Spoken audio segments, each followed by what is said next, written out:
8 things you should never put on your face. That's what we're discussing in today's video. Damaging ingredients that will F up your skin, damage it, cause breakouts, just stuff that needs to stop in, the skincare communities or beauty communities, whatever. It just needs to stop today. So stay tuned.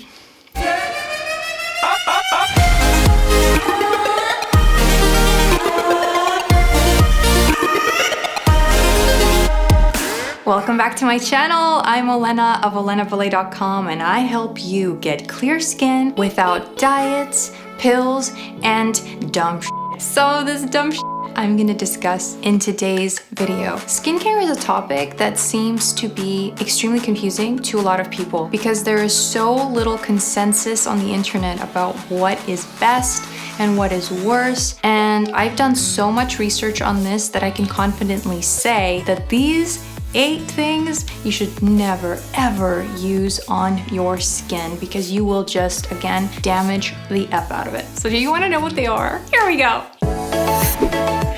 Number 1, toothpaste.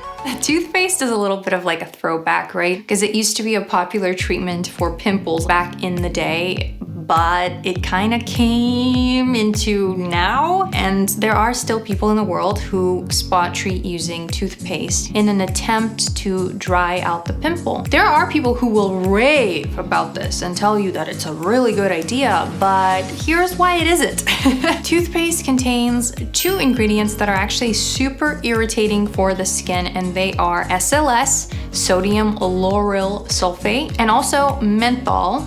Menthol, right? Smells minty fresh, okay? But not so good for your skin. You may have heard of sodium lauryl sulfate, not to be confused with sodium laureth sulfate. It's innocent, distant cousin. They always get confused for each other, and then people are like, sodium laureth sulfate, Anyway, no. Sodium lauryl sulfate is extremely irritating, and it can cause things like perioral dermatitis. Many people experience rashes around their mouth because of, weird toothpaste usage, I think. Yeah, I personally don't get toothpaste all around my face, but some people do. Anyway, that's something to be careful with. But when you put it on a pimple, it just irritates that spot, sodium lauryl sulfate. And also, it can cause clogging. If you've ever used a shampoo containing sodium lauryl sulfate, you will know exactly what I'm talking about. Because whenever I have ever used a sodium lauryl sulfate containing shampoo, my back would be covered in breakouts for the next month.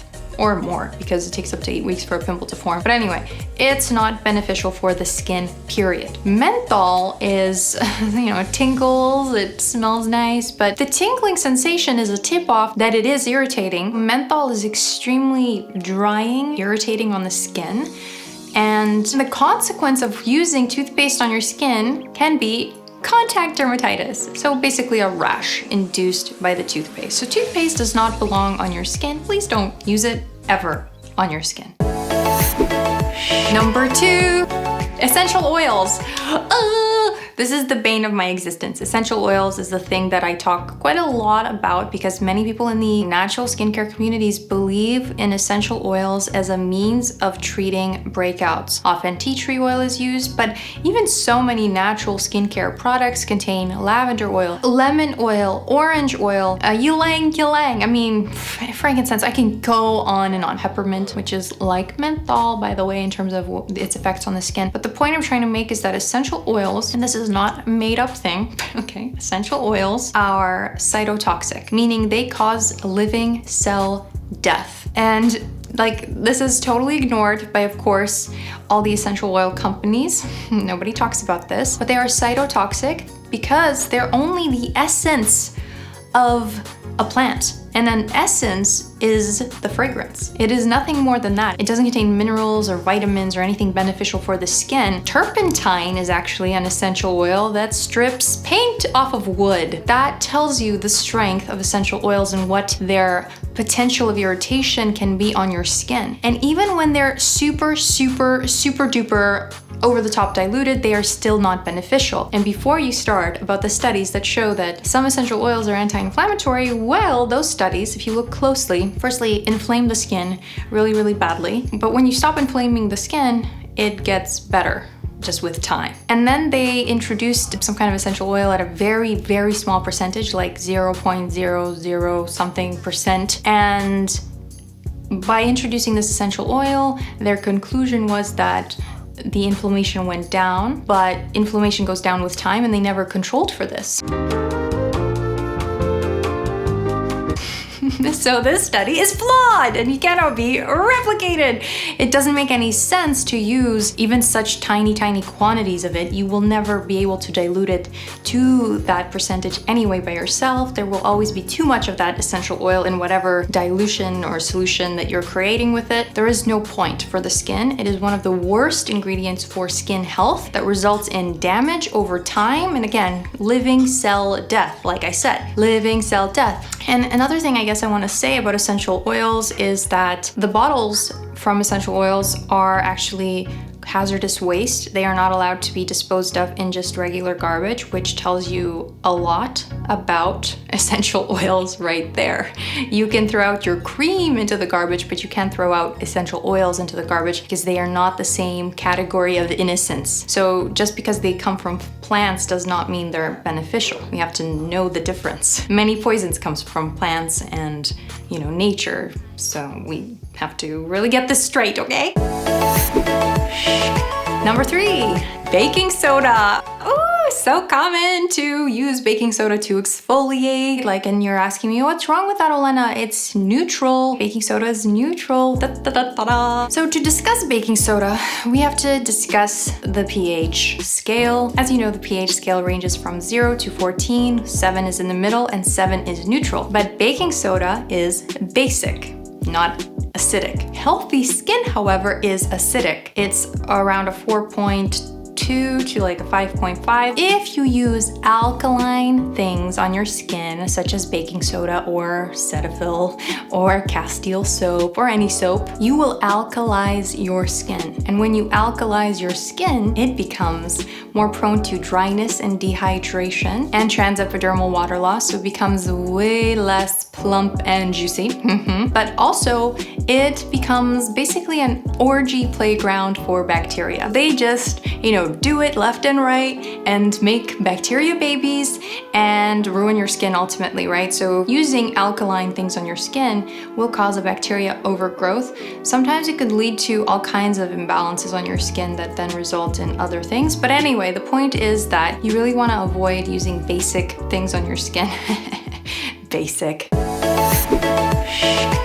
Number 4, lemon, which is really the opposite of what we just discussed. Baking soda is basic, while lemon is extremely, extremely acidic. More acidic than your skin. So you may have seen these masks around that claim to brighten and lighten your skin, but the issue here is that, number 1, the citric acid in the lemon is extremely acidic and therefore ridiculously irritating on the skin. You can actually cause chemical burns by using things that are way too acidic on your skin, especially if you hold it on your skin for a little too long. And then secondly, if you pair citric acid and sunlight, you can actually develop blisters and all kinds of real issues with your skin. Citric acid and sunlight are a terrible and super dangerous combination that you don't want anywhere on your body, but especially your face. So please don't put lemon on your face. Number 5, apple cider vinegar. Apple cider vinegar has been touted to cure acne all over YouTube. You may have noticed this, right?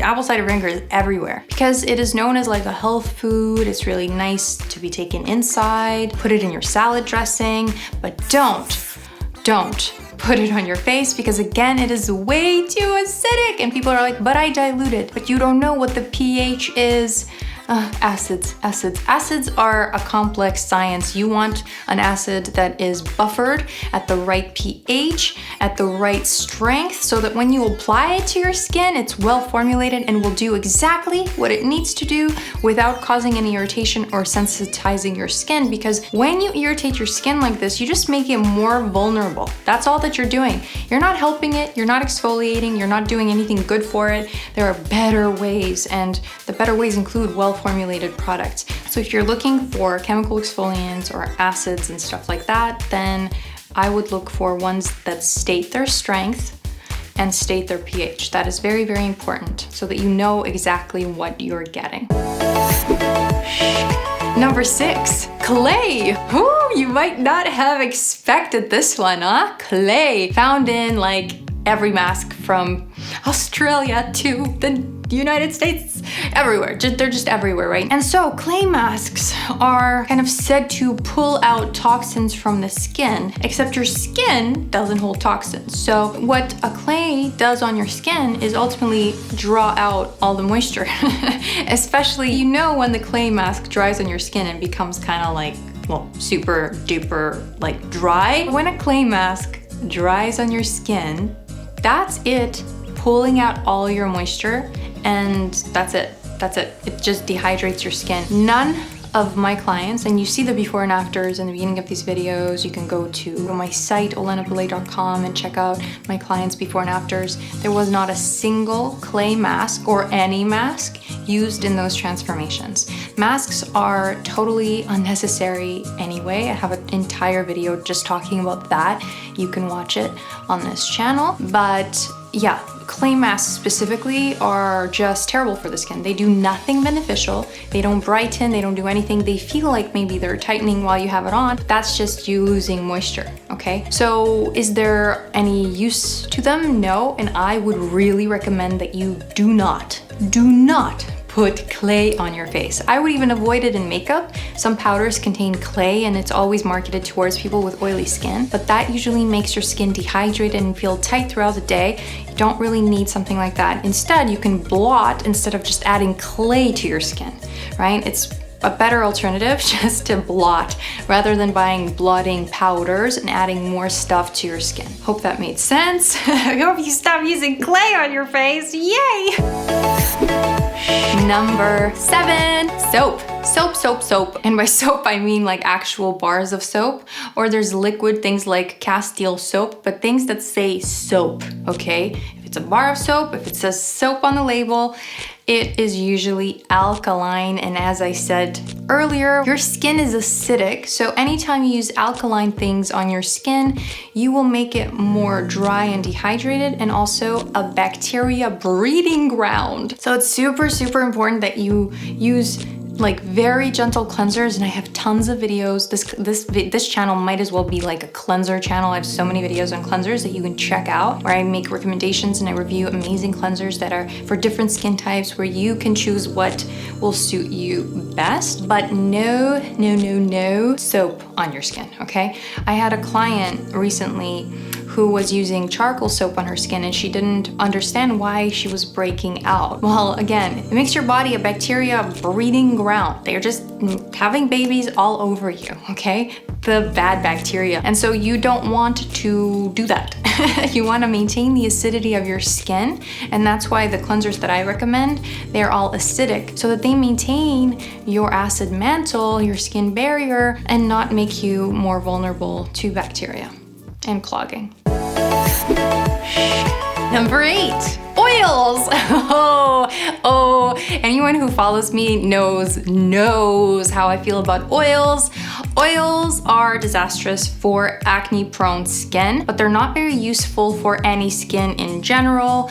You will hear the contrary all over the internet, but this is my position and I'm sticking to it because I have worked with hundreds of women now, and anybody who had oils in their routine just did not have good skin. We eliminated the oils, replaced those products with oil-free products, well-formulated, awesome products, and their skin not only improved, it became effing amazing, okay? So oils, like I've not seen a single benefit to them. If your skin is super sensitive, actually, what they can do is cause heat in your skin. So if you're using 100% oils, like, you know, some people use sunflower seed oil, some people use grapeseed oil, some people use jojoba oil, some people use argan oil. I mean, you can list any oil, it doesn't matter. I am all about the 100% oil-free life, okay? My skin loves it.